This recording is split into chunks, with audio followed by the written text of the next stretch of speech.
Hi, it's Tim Hagen from Progress Coaching, and welcome to another episode of Coaching Conversations. And I wanted to make you aware of something very cool that we're doing on a subscription basis, and we'll put a link in each one of our episodes. But every Wednesday, we're going to be doing what we call an audio podcast workshop. That workshop will be roughly about 14 to maybe 20 minutes per episode, with each month having a theme from a coaching model, using feedback strategically, to coaching self-awareness, and so on. So if you could, look in the body or in the content description of each episode, and you will see a link where you can join this subscription. These are literally 4 workshops every month, teaching specific strategies to address a particular area of workplace coaching, as it relates, again, to things like awareness, motivation, teamwork, and what have you. Here's the cool thing. It's only $10 per month, and each month you will get a handout that we will follow along with. So we also give you a tool for you to take notes as we go through each episode. We hope you'll check it out. When you hear the term workplace conversation navigation, it's a mouthful. So when you think about workplace conversation navigation, it really is what leaders go through every single day. Somebody knocks on the door and says, "Boss, do you have a second?" It's never a second. It's about 19 to 25 minutes. And it's specific. And it's something that somebody needs from the leader. That typically happens with leaders, sometimes 2, 3, even upwards of 4 or 5 times a day.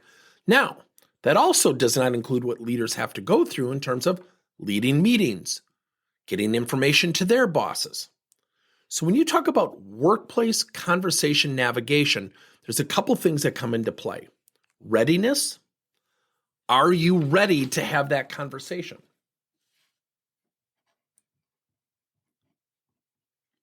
Number 2, are you emotionally ready? Number 3, asking questions of clarity so you don't give quick responses or answers that could, quite frankly, create countering measures.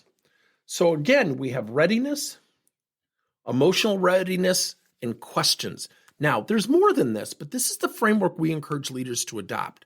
When somebody says, "Boss, do you have a second?" The minute that question is answered with, yeah, sure, go ahead, and you look down at your papers, you look at your computer, you're looking at your phone, and you're not ready, you have sent a message.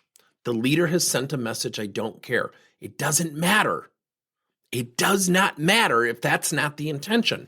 What happens is that the mind of the employee starts to run really fast, I might add.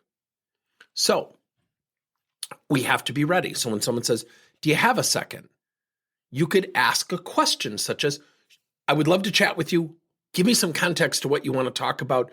I want to make sure I give you ample time." That is a wonderfully defining moment, because what you're really saying to an employee is, "You deserve my full attention." And if the person says, "Well, there was a promotion on the board and I want to talk about if I should go after it."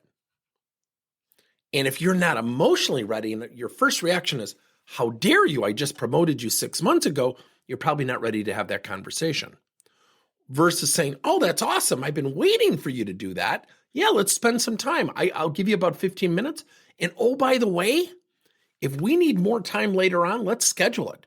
But I'll give you about 15 minutes right now. Is that cool?" What we tend to do is rhetorically say, "Oh, sure. Yeah, come on in." And we're not fully ready. We're not emotionally ready. I cannot tell you how many times I've had employees come to me and say, "It's like my boss doesn't care. I went in to talk to him," and they start to describe this very important issue to them. I always ask the employees one question. How did the leader know this was really important to you? Do you know they never answer that? They always say, "Well, he or she should," because, they emotionally react as well. And if you have someone who's got a really important issue, like, "I'm not getting along with XYZ," or "I don't want to work this holiday," or "I went for this promotion, I didn't get it," or "I want to go for this promotion," that is of vital, vital importance to the employee. So if the leader, unbeknownst to he or she, demonstrates a lack of emotional readiness, does not ask clarifying questions, what we've created is a contradiction in motion. We've created a challenge between the leader and the employee. So we have to be ready, and this takes practice. Workplace coaching navigation is vital. Now, I just gave you an example of when we're in a reactive state, someone knocking on the door. We also need to do it proactively when we schedule time with our people. If I come out of a meeting and I'm frustrated and I'm about to coach someone who wants to do some career development, I've got to ask myself, am I ready? Am I emotionally invested in that employee? Am I ready to ask questions?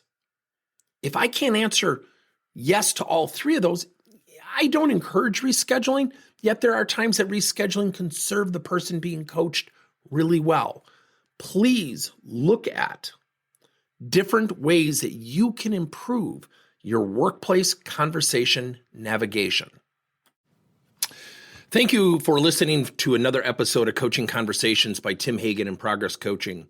Now, our company is always coming out with new and innovative solutions to help leaders coach their employees. And recently, we just created a new service called Coach to You, where leaders can pick and choose topics and assign 7 to 21-day programs for employees to learn and, more importantly, apply actions and then reflect and share what they're going to do going forward as a result of the learning. It's called Coach to You. We're literally bringing coaching to your employees. If you're intrigued, we'll have a link in each one of our episodes where you can get more information. And again, thank you so much for listening to another episode.